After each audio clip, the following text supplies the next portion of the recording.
ಹರಿ ಓಂ, ಎಲ್ಲರೂ ಹೆಂಗಿದ್ದಿ? ನಾನಿವತ್ತು ಈಗ ಇನ್ನೊಂದು ರೆಸಿಪಿಯನ್ನು ತಗೊಬಂಜಿ. ಅದು ಮರ ಕೆಸದ ಸೊಳೆ ಪಲ್ಯ. ರಾಶಿನೇ ರುಚಿ ಆಗ್ತು. ಒಂದ್ಸಲ ಟ್ರೈ ಮಾಡಿ ನೋಡಿ. ಅದರಲ್ಲೂ ಈ ಮಳೆಗಾಲ ಟೈಮಲ್ಲಿ ನಾವು ಮರ ಕೆಸ ತಿಂಜ್ವಿಲ್ಲೇ ಹೇಳಾದರೆ ಮಳೆಗಾಲನೇ ಕಂಪ್ಲೀಟ್ ಆಗ್ತಿಲ್ಲ ಹೇಳಲಡಿಲೆ. ಅದರಲ್ಲೂ ಈ ರೀತಿ ಮರಕೆಸ ಮತ್ತು ಸೊಳ್ಳೆ ಒಂದು ಬೆಸ್ಟ್ ಕಾಂಬಿನೇಷನ್ ಹೇಳಲಡಿಲೆ. ಅದರಲ್ಲೂ ಸ್ವಲ್ಪ ಕೂಡ ನೀರು ಹಾಕದೆ ಮಾಡ ಈ ಒಂದು ರೆಸಿಪಿ ರಾಶಿನೇ ಚಲೋ ಆಗ್ತು. ಅನ್ನಕ್ಕೆಂತೂ ಒಂದು ಬೆಸ್ಟ್ ಕಾಂಬಿನೇಷನ್ ಹೇಳಲಡಿಲೆ. ಒಂದು ಸಲ ಟ್ರೈ ಮಾಡಿ ನೋಡಿ, ಪಕ್ಕ ಪದೇ ಪದೇ ಮಾಡ್ತಿ. ನಾನು ಮೊದಲನೇದಾಗಿ ಇಲ್ಲಿ ಮರಕೆಸನ ತಂದ್ಕಂಜಿ ನೋಡಿ. ಕೆಲವರಿಗೆ ಇದು ಎಲ್ಲಿ ಸಿಕ್ತು ಗೊತ್ತಿಲ್ಲ. ನಾನು ಈಗಾಗಲೇ ಪತ್ರೊಡೆ ಹೇಳೋ ಒಂದು ರೆಸಿಪಿ ಹಾಕಿದ್ದಿ, ಅದರಲ್ಲೆಲ್ಲ ಡೀಟೇಲ್ಸ್ ಹೇಳಿದ್ದಿ. ಮತ್ತೆ ಹೇಳವು ಅಂದರೆ ಇದು ಮರದ ಪೊಟರೆಯಲ್ಲಿ ಸಿಗುವಂಥದ್ದು. ನೋಡಿ ಎಷ್ಟು ಚಲೋ ಇರ್ತವೆ, ದಪ್ಪ ದಪ್ಪ ಇರ್ತು. 2-3 ದಿನ ಸೊಕ್ಕಾಗಿ ಹೊರಗಿಟ್ರು ಹಾಳಾಗ್ತಿಲ್ಲ, ಚಲೋನೇ ಇರ್ತು. ಎಷ್ಟು ಬೇಕೋ ಅಷ್ಟು ಈ ಮಳೆಗಾಲದಲ್ಲಿ ಸಿಕ್ತು ಅದು ನಮಗೆ ಮರದಲ್ಲಿ. ಅದನ್ನು ನಾವು ಕೊಯ್ಕೊಂಡು ತಂದ್ಕೊಳ್ಳವು. ಮರ ಎತ್ತರಿದ್ರೆ ಕೊಯ್ಯೋದು ಮಾತ್ರ ರಾಷ್ಟ್ರೀಯ ಕಷ್ಟ. ಅರ್ಗತ್ತಿ ಹಾಕ್ಯಂಡು ಕೊಯ್ಯೋದೇ ಆಗ್ತು. ಆದರೆ ನಂಗೆ ಕೆಳಗೆ ಸಿಕ್ಕಿತ್ತು, ಹಾಗಾಗಿ ಅಂಥದ್ದು ತೊಂದರೆ ಜಿಲ್ಲೆ.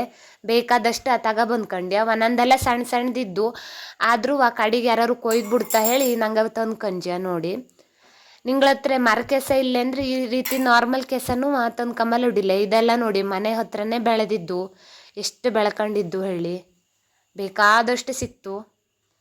ಇದನ್ನು ಕೂಡ ಯೂಸ್ ಮಾಡಲಿಡಿಲ್ಲ. ಆದರೆ ಮರಕೆಸದಲ್ಲಿ ಮಾಡೋ ಪಲ್ಯನೇ ರಾಶಿ ಬೆಸ್ಟ್ ಆಗ್ತು. ಅದ್ರ ರುಚಿನೇ ಬೇರೆ, ಇದ್ರ ರುಚಿನೇ ಬೇರೆ. ಸಿಕ್ಕಿದ್ದಿಲ್ಲೇ ಹೇಳಾದರೂ ಆಪ್ಷನಲ್ಲಾಗಿ ಈ ಕೆಸನ ಇಟ್ಕೊಳ್ಳಕ್ಕು. ಈಗ ಅದನ್ನು ಹ್ಯಾಂಗೆ ಮಾಡೋದು, ಯಾವ್ಯಾವ ರೀತಿ ಮಾಡೋದು ಹೇಳಿ ತೋರಿಸ್ಕೊಡ್ತಿ. ಇದೆಲ್ಲ ಹಳೇ ಕಾಲದ ರೆಸಿಪಿ, ಅಜ್ಜಿ ಕಾಲದಲ್ಲಿ ಮಾಡ್ತಿದ್ದ. ಈಗ ಅತ್ತೆ ಮಾಡೋದು ಹೇಗೆ ಕೊಡ್ತಾ ಇದ್ದು.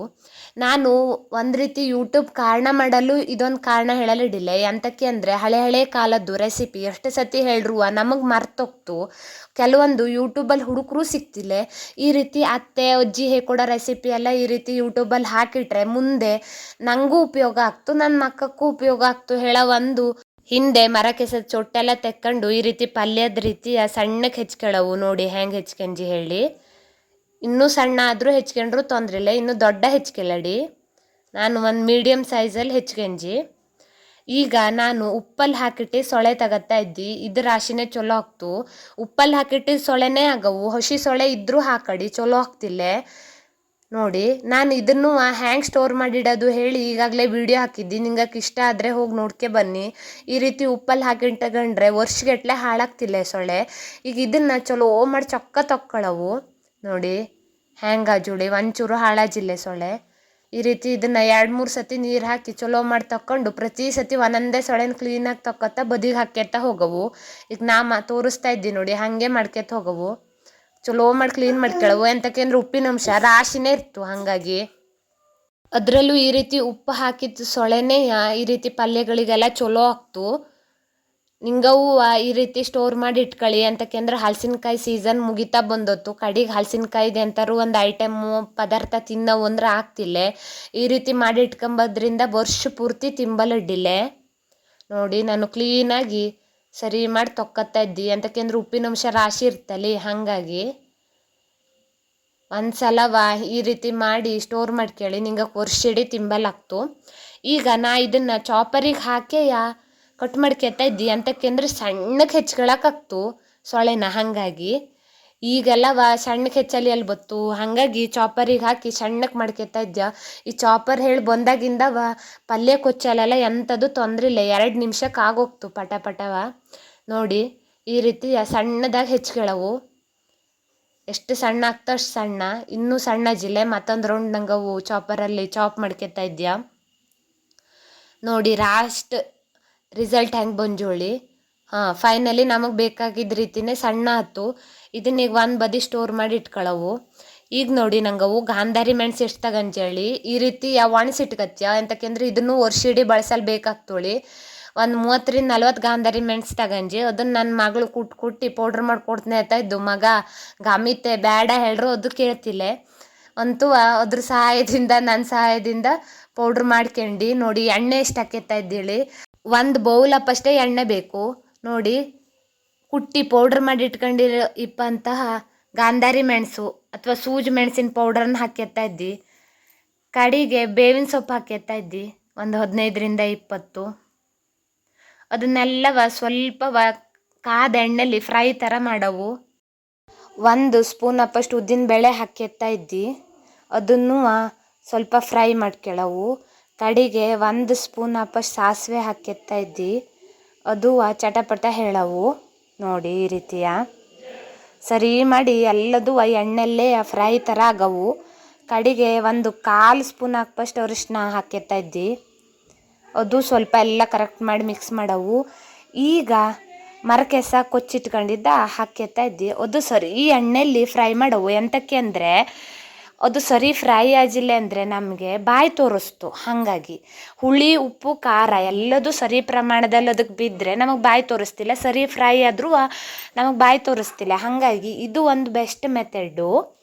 ನೋಡಿ ಈ ರೀತಿಯಾಗಿ ಸರಿ ಮಾಡಿ ಫ್ರೈ ಮಾಡ್ಕೊಳ್ಳವು. ಈಗ ನಾನು ಇದಕ್ಕೆ ರುಚಿಗೆ ತಕ್ಕಷ್ಟು ಉಪ್ಪು ಹಾಕ್ಯತ್ತಾ ಇದ್ದಿ. ರಾಶಿ ಉಪ್ಪು ಹಾಕ್ಯಲಡಿ, ಸ್ವಲ್ಪ ಹಾಕ್ಯಂಜೆ. ಎಂತಕ್ಕೆ ಅಂದರೆ ಸೊಳ್ಳಿಗೆ ಉಪ್ಪು ಇಪ್ಪದಕ್ಕೆ ಸರಿ ಆಗ್ತು. ರಾಶಿ ಉಪ್ಪು ಹಾಕ್ಯಬಿಟ್ರೆ ಪಲ್ಯ ಉಪ್ಪಾಗಿ ಹೋಗ್ತು. ವರ್ಷಗಟ್ಲೆ ಸೊಳ್ಳೆ ಇಟ್ಕೊಳ್ಳೋಳು ನಾವು ಉಪ್ಪಲ್ಲೇ ಹಾಕಿಟ್ಟಾಕ್ತಲಿ. ಹಾಗಾಗಿ ಸೊಳ್ಳೆ ರಾಶಿನೇ ಉಪ್ಪು ಕುಡ್ದಿಪ್ಪದಕ್ಕೆ ಉಪ್ಪಿನ ಅವಶ್ಯಕತೆ ಇರ್ತಿಲ್ಲ. ಈ ಮರಕ್ಕೆಸ ಸೊಪ್ಪಿಗೆ ಒಂಚೂರು ಉಪ್ಪು ಬೇಕಾಗ್ತು. ಹಾಗಾಗಿ ನಾನು ಸ್ವಲ್ಪ ಅಷ್ಟೇ ಹಾಕ್ಯಂಜಿ. ನೋಡಿ ಈ ರೀತಿ ಎಣ್ಣೆಲ್ಲೇ ಫ್ರೈ ಮಾಡವು. ಸ್ವಲ್ಪನೂ ನೀರೆಲ್ಲ ಹಾಕ್ಯಂಬಲಿಲ್ಲೇ. ಎಣ್ಣೆ ಕಡಿಮೆ ಬಿತ್ತು ಅಂದ್ರೆ ಒಂಚೂರು ಬೇಕಾದ್ರೆ ಎಣ್ಣೆ ಹಾಕ್ಯೇಳಿ. ನೋಡಿ ಕಡಿಗೆ ನಂಗೆ ಇಲ್ಲಿ ಹುಳಿ ಪುಡಿ ಹಾಕ್ಯತ್ತಾ ಇದ್ಯಾ. ನಿಂಗಳತ್ರ ಹುಳಿ ಪುಡಿ ಇಲ್ಲೇ ಅಂದರೆ ನಿಂಗೆ ಲಿಂಬು ರಸನೂ ಹಾಕ್ಯಂಬಲಿಡಿಲ್ಲ, ಅಂಥದ್ದು ತೊಂದ್ರೆ ಇಲ್ಲೇ. ಆದರೆ ಹುಳಿ ಪುಡಿ ಹಾಕ್ಯಂಡ್ರೆ ರುಚಿ ರಾಶಿನೇ ಚಲೋ ಆಗ್ತು. ಉಪ್ಪು ಹುಳಿ ಖಾರ ಸರಿ ಪ್ರಮಾಣದಲ್ಲಿ ಬೀಳವು. ಆವಾಗ ಪಲ್ಯ ಇನ್ನೂ ಟೇಸ್ಟ್ ಆಗ್ತು. ನೋಡಿ ಈಗ ಸೊಳ್ಳೆ ಹಾಕ್ಯತ್ತಾ ಇದ್ದಿ. ಸೊಳೆನೂ ಸರಿ ಮಾಡಿ ಅದ್ರ ಸಂತಿಗೆ ಕರೆಕ್ಟ್ ಫ್ರೈ ಮಾಡವು. ನೋಡಿ ಈ ರೀತಿಯಾಗಿ ಮಿಕ್ಸ್ ಮಾಡವು ಸರಿಯ. ರಾಶಿನೇ ಚಲೋ ಆಗ್ತು. ಒಂದ್ಸಲ ಟ್ರೈ ಮಾಡಿ ನೋಡಿ. ಅದರಲ್ಲೂ ಸೀಸನಲ್ಲಿ ಸಿಗೋದಲ್ಲಿ. ಹಾಗಾಗಿ ಭಾರಿ ಬೇಡಿಕೆ ಹೇಳಲ್ಲ ಈ ಪಲ್ಯಕ್ಕೆ. ಮನೇಲಿ ಎಲ್ಲರಿಗೂ ಪ್ರೀತಿ ಆಗ್ತು. ಸೊಳ್ಳೆ ಇಷ್ಟಪಡೋಕ್ಕೆ ಮತ್ತು ಕೆಸ್ವಿನ ಸೊಪ್ಪು ಇಷ್ಟಪಡೋಕ್ಕೆ ಇದು ಒಂದು ಬೆಸ್ಟ್ ರೆಸಿಪಿ ಹೇಳಲ್ಲ. ನೋಡಿ ಈ ರೀತಿ 1 ನಿಮಿಷನೂ ಕೈ ಬಿಡದ್ದೆಯ ಈ ರೀತಿ ಹುರಿತಾ ಬರವು. ನೋಡಿ ಕಲರು ಚೇಂಜ್ ಆಯ್ತು. ನೋಡಿ ಕಡಿಗೆ ಒಂದು ರೀತಿಯ ಹುಡಿ ಪಲ್ಯ ಆಗ್ತು. ಅದು ಮಾತ್ರ ಬೆಸ್ಟ್ ಟೇಸ್ಟು. ಈ ರೀತಿ 1 ನಿಮಿಷನೂ ಬಿಡದ್ದೆ ಹುರಿಯೋ ತನಕ ಫೈನಲ್ ರಿಸಲ್ಟ್ ನೋಡಿ ಪಲ್ಯ ಎಷ್ಟು ಚಲೋ ಬಂಜೋಳಿ. ಒಂದ್ಸಲ ನಿಮ್ಮ ಮನೇಲೂ ಟ್ರೈ ಮಾಡಿ ನೋಡಿ. ಹಾಗೆ ನಿಂಗಕ್ಕೆ ನನ್ನ ವಿಡಿಯೋ ಇಷ್ಟ ಆದರೆ ಲೈಕ್ ಮಾಡಿ, ಶೇರ್ ಮಾಡಿ, ಕಮೆಂಟ್ ಮಾಡಿ. ನನ್ನ ಚಾನಲ್ಗೆ ಸಬ್ಸ್ಕ್ರೈಬ್ ಆಗಿ.